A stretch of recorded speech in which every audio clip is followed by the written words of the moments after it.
Staf Umum Angkatan Bersenjata Ukraina 7 Januari melaporkan, militer Rusia total kehilangan 800.010 tentara di Ukraina sejak dimulainya invasi skala penuh 24 Februari 2022.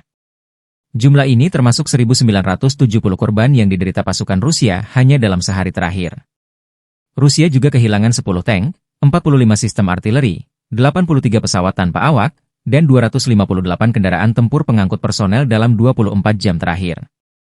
Menurut laporan militer Ukraina tersebut, pasukan Vladimir Putin total kehilangan 9.710 tank, 20.189 kendaraan tempur lapis baja, 33.226 kendaraan dan tangki bahan bakar, 21.710 sistem artileri, 1.260 sistem roket peluncur ganda, 1.038 sistem pertahanan udara, 369 pesawat terbang, 331 helikopter, 21.708 pesawat tanpa awak, 28 kapal dan perahu, dan 1 kapal selam. Unit-unit grup pasukan NEP Rusia menyerang personel dan perangkat keras 1 Brigade Infanteri Angkatan Bersenjata Ukraina di dekat Piatihatki, wilayah Zaporozhye. Kerugian Ukraina mencapai 80 tentara, 6 kendaraan bermotor, dan 1 howitzer D30-122 mm. 1 stasiun peperangan elektronik Bukovelet dan 1 depot amunisi hancur. Penerbangan taktis operasional, kendaraan udara serang nirawak, pasukan rudal dan artileri grup pasukan Rusia menyerang infrastruktur lapangan udara militer, depot amunisi, serta menggempur personel dan perangkat keras formasi bersenjata Angkatan Bersenjata Ukraina dan tentara bayaran asing di 164 wilayah. Unit pertahanan udara menembak jatuh 6 proyektil HIMARS MLRS buatan Amerika Serikat dan 50 kendaraan udara nirawak sayap tetap. Militer Rusia melansir secara total, sejak dimulainya operasi militer khusus di Ukraina, 652 pesawat terbang, 283 helikopter, 39.618 kendaraan udara tak berawak, 590 sistem rudal anti pesawat, 20.280 tank dan kendaraan tempur lapis baja lainnya, 1.507 kendaraan tempur MLRS, 20.270 senjata artileri lapangan dan mortir, dan 29.955 unit kendaraan pendukung militer Ukraina dinetralisir.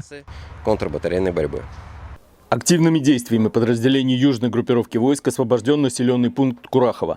Нанесено поражение формированием 2 механизированных, 2 мотопехотных и горно-штурмовой бригад в районах Пескуновки, Алексеево-Дружковки, Меньковки, Часова Яра, Веролюбовки и Янтарного. Отражены 3 контратаки штурмовых групп противника. Потери ВСУ составили до 265 военнослужащих, танк «Леопард», 2 бронетранспортера М113, боевая бронированная машина «Казак», пикап, 155 мм самоходная артиллерийская установка «Краб» и гаубица М777, 152 мм орудие Д-20 и 3 гаубицы МСТБ, 122 мм самоходная артиллерийская установка «Гвоздика» и 3 гаубицы Д-30.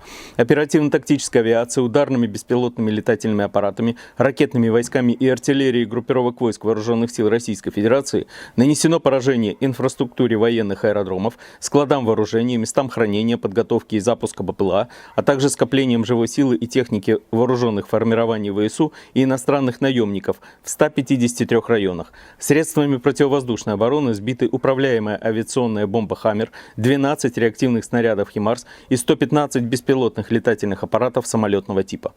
В результате решительных действий подразделений группировки войск «Центр» освобожден населенный пункт Дачинское.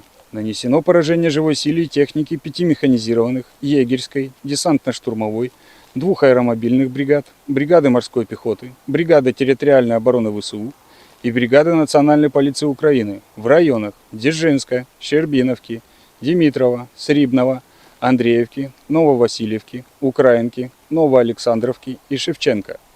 Отражены 14 контратак формирований ВСУ. Противник потерял до 535 военнослужащих, 4 танка, 3 боевые машины пехоты, бронетранспортеры М113 и ВАП, 5 боевых бронированных машин, в том числе «Хамви» и «Макс-Про», 10 автомобилей, боевую машину реактивной системы залпового огня «Град», 155 мм самоходную артиллерийскую установку «Краб», 2 152 мм гаубицы МСТБ и 2 122 мм самоходные артиллерийские установки «Гвоздика».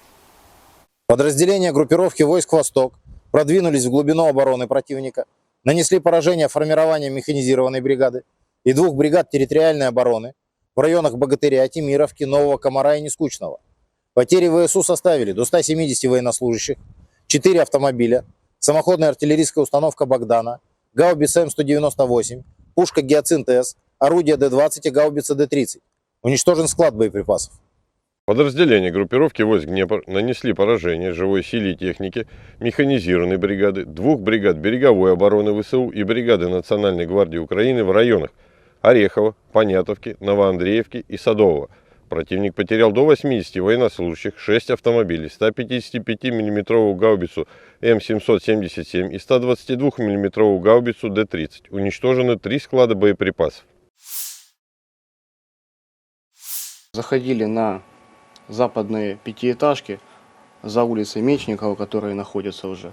Группа заходит в здание ПТУ. Здание на этот момент уже зачищено. Через 2-3-этажное здание заходили на детский сад, где находился пункт управления ВСУ. После детского сада группы закатывались в пятиэтажки, зачищали подъезды. Очень много было гражданского населения в подвалах.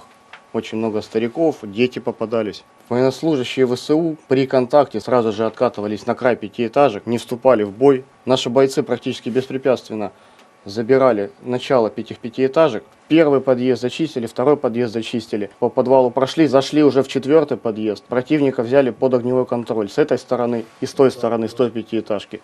Противник до сих пор не подозревает, что мы уже его обошли со всех сторон. Подорвали ему с подвального помещения лестничную клетку, вплоть до 3-го этажа. Никуда деться они уже не могут. Начали работать БМП 3 по ним, начали работать огнеметами, мухами. Подорвали вход возле подъезда. Группа будет заходить в подъезд, зачищать. Прямой контакт 1,5-2 метра из квартиры на 1-м этаже. По ним ведется ответный огонь изнутри. Заскочили.